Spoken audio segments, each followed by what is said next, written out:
Hey everybody, Jim and Joey here with the Rewind Theater on the very first trailer for Thor the Dark World. Here we see London, which must be in every movie now. I hear it's in the contracts. It's a very cool trailer. It's pretty simple, but I love the music in it, which you can't hear right now, but it's great. So clearly this truck showing that something otherworldly this way comes, some anti-gravity stuff going on here. You'll see sort of a breach of Midgard coming up, and I think that's probably got something to do with it. And here's Natalie Portman for the first time in this trailer as Jane Foster. We don't really get a good look at her here, but her big reveal shot's a little later on. She's in London, apparently maybe to investigate all those weird goings-on. Yeah. That's what she do. Now this very alien Prometheus-looking kind of set design, we believe this is our first look at Malekith the Accursed, who is the villain of the piece, played by Christopher Eccleston, who you know from Doctor Who, of course. And of course, let us never forget Destro in G.I. Joe: Rise of Cobra. Yes, I've forgotten it. He is the leader of the Dark Elves, and he is out to wreak havoc. But here we see an example of that. This otherworldly ship attacking London. But Kat Dennings. Kat Dennings is there to save the day. Yeah, so okay. She's ready. She's ready. Back as Darcy. But this is just complete havoc, and of course, finally we get to see the big guy. There he is. Now this is awesome. interesting because, okay, now look at the background there. She's at the school, and she's not wearing a scarf. You cut to Thor here, and it looks like they're seeing each other. He's in a very industrial background, so and it's raining. So there are two very different scenes that have been cut together in movie trailer magic ways. But to make it look like they're meeting each other. You know what I like about these designs? That structure there to his right looks like Mjolnir. It does. I wonder if that was on purpose. I don't know. He's like, baby, let's go back to my place. But this is pretty cool because it looks like the authorities are surrounding them for maybe they blame him for what happened or something, but that's why they take off to Asgard. So now we're getting a look here at Asgard. It looks a little more organic, a little more real than in the Branagh film. We're going to get, of course, Lady Sif looking so angry. Jamie Alexander ain't She's having not that. happy that Natalie Portman has showed up. She's like, don't you block my secret crush here. Now this is interesting because that appears to be Loki, and he looks like he's shackled. So it's Thor and Jane Foster and Loki, and it's got a very kind of Game of Thrones vibe here with that setting, which is suitable considering Alan Taylor, the director of this movie, worked on Game of Thrones. Now, Jane Foster, what are you sitting on? A glowing block of light.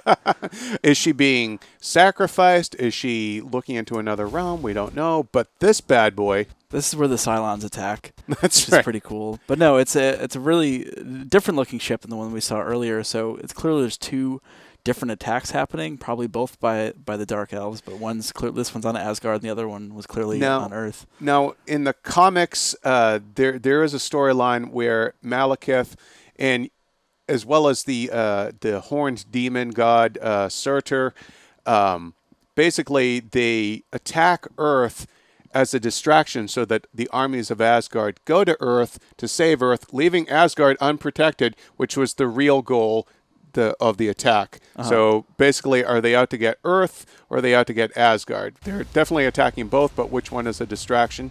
Right. Now here we see once again Anthony Hopkins as Odin, but right between him and the staff is our first look at Zachary Levi as Fandral, replacing Josh Dallas, who couldn't get out of his TV commitments. We get to see a lot of Warriors 3 and Sif in this trailer, which I'm very happy with. And there's the structure from earlier. We get to see a better shot of it if you go back really quick. But obviously, it's very tall and vertical. It's very interesting architecture design. And it kind of, it rhymes with that sort of jagged, dark structure that we saw Malekith in earlier. So, let's see here. Now, right here, and in the foreground, Volstagg, once again played by Ray Stevenson, and then, of course, right behind him, kicking ass, Hogan the Grim. You had a theory that this is on Earth and not on Asgard, which could jive with the other theory that you had, that there's a distraction attack on Earth. Well, it's to also, attack you know, Asgard. he's the god of thunder, so he is, you know, since he is basically there to guard Earth. That structure behind him, it looks like horns. Is this perhaps on Earth some sort of ancient site, and that's like a statue to Surtur, the horned demon? Is that some sort of nod to, like, are they trying to, basically he's been banished to another realm? Are they trying to unleash him somehow? We don't know. We shall find out, though. Now here, it's a good look at Malekith's rock and ponytail. Yeah, he's killing it with that thing. But it looks like the Dark Elves have invaded Asgard, you know, bursted through the wall into maybe the Odin's chamber or whatever. Yeah, maybe they're going to the vault to steal the Casket of Ancient Winters, which was Malekith's big thing in the comics, because that bad boy, if you open that, it's the killing power of 1,000 brutal winters. Is he going to unleash it on Earth? Is he going to unleash it on Asgard? Or all the 9 realms, perhaps. But there's Perhaps. Russo, Renee which Russo. I'm also a fan of. Yes, as Frigga, she's ready to throw down. She's like, I got a knife. I like that she always wants to stab something. Yeah, she's like, come at me, bro. Yeah, exactly. It's nice to see. There's Sif again being awesome. We're just gonna go back here. Just look at that. Okay, that's all. We just wanted to stare at her.